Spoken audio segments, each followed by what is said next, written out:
You're here because you want to know whether you should summon on the new Goku, Roshi, and on top of that, the Android 8, because everyone's here for him, right? But of course, in times like this leading into the festival, you want to know whether this banner is it for you. So I'm going to try to break down everything as quick as possible without doing a lot of reading and give you very, very important reasons as to why you should summon. And if you don't want to summon, definitely why you shouldn't summon. And if you want to know what I'm doing, I'm not summoning. Ain't no way, boy. But I'm going to explain all of that in this video. So if you haven't already, press the subscribe button, man, because it's very important for you guys to stay tuned with all the uploads that I provide on this channel. Without further ado, let's actually get into the video now. Alright, so to start the video, I feel something that was very important to show you guys is the current state of Dragon Ball Saga. Now, if you look at all of these units, you should know damn well that none of these units are usable and they're not going to take you anywhere in Dragon Ball Legends PvP. But PvP in its own is a whole nother issue, but if you're a collector, then none of this matters anyway. They're adding 3 units to the roster, which would be the new Goku youth that they're adding. I'm going to call him Young Goku to separate from this free-to-play one. They've also got the Android 8 and the buff as hell Master Roshi. Now, even though I think very specifically that Goku is going to be exceptional and he's going to fit on a bunch of teams, he has endurance, cover node that cannot be cancelled, so for the GOFRIEZA guys that be cancelling buffs, you know, so that they can actually get their rush counter off, it's not going to be a problem with the new Goku. And just him being an extra addition to any team that wants to survive longer, he's going to be exceptional in my opinion anyways, but we'll have to see as he goes on. But I think the good thing is that he's purple. But going on from that, Dragon Ball Saga as a whole, the team is not going to be that great. And I feel like simply just because we've left also the Namek Saga, they literally dropped a Super Saiyan Goku, and I'm pretty sure most people summoned on it. Your Chrono Crystals are not very high. If you're paid to win, you're probably doing your own things anyway. So going in on this banner, you're going to be going in on a low amount, probably going to get some low stars, and worst case scenario, you're not going to get anything. And if you do get anything, it might just be the Android 8 and the Master Roshi. Now, with that being said, the Master Roshi is good, and they also do fit on movies, which is actually something that should be mentioned because units like Beast Gohan and Pan exist. But outside of that, really and truly, I feel like Dragon Ball Saga isn't going to get much more investment further this year. So if you're going in on this banner, it's either you're going in very heavily, or if you're trying to put in your scraps, you're not going to get much of a return on the banner, especially long term. But that's not to say the Goku isn't good, but those are the main reasons not to summon. I also want to sprinkle in, which is pretty much the elephant in the room for me not summoning anyways, is because the festival is later this year. I'm really looking forward to saving for the festival so I can get the festival units high stars and I don't have to worry later down the line, whereas these units would give me some temporary satisfaction off of the hype, given that they had the reveals and stuff. Just like every unit, when you watch the reveals and stuff, you're hyped, it gets you excited, you see the trailer, you want to summon.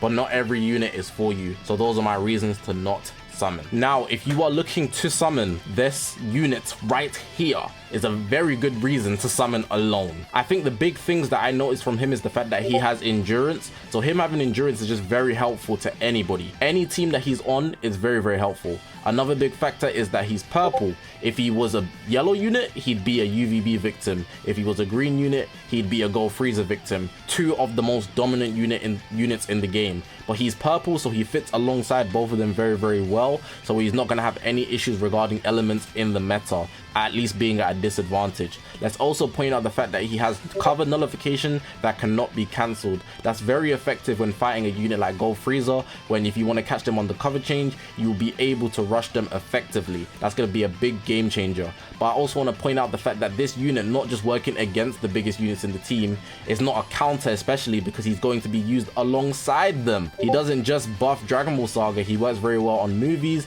and Son family. So this unit alone is a very big reason to summon. In these should you summons, I don't really count the fact that, oh, there's other units on the side, because really and truly you want the premium unit in most cases, and I'm talking about 99% of the cases, the side unit is not going to be better than the headlining unit. Even a unit that was so dominant like Pan, Red Pan, biggest support unit in the game at the time she released for a lot of months.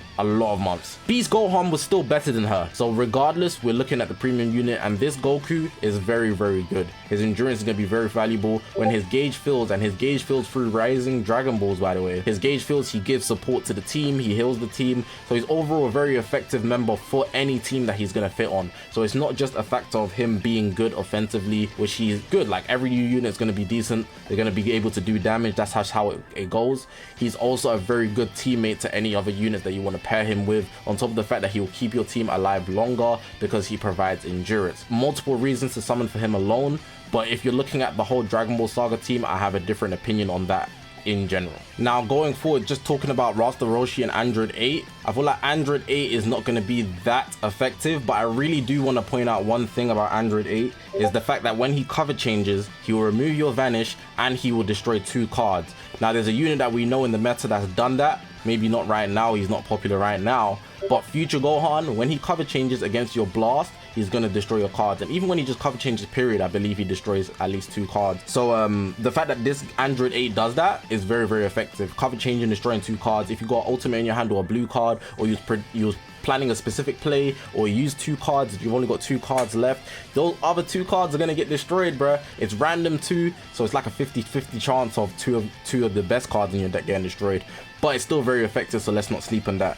Master Roshi, if you're trying to actually build Dragon Ball Saga, he's a HP buffer, so that's a big thing for him. He's gonna be decent on the team. I can't say he's gonna be very, very valuable, but the fact that he busts HP is very, very good. I also like the fact that his blue card, right, it makes him go type neutral every single time, so it's not to be slept on. He might actually do a lot of damage catching you off guard just off the fact he goes type neutral every single time he does a blue card. But I don't have much to say about them. You shouldn't really be targeting any of these guys. If any out of the 2, I feel like Android 8 would be very valuable because Android as a whole is also a very good team. But Master Roshi is really just going to be used on Dragon Ball Saga, maybe the occasional movies because people just want to try him out. But outside of that, Master Roshi is probably the weakest value on the whole team, if like out of the 3, if I'm being honest. But again, that's just my opinion at the moment. It could change over time.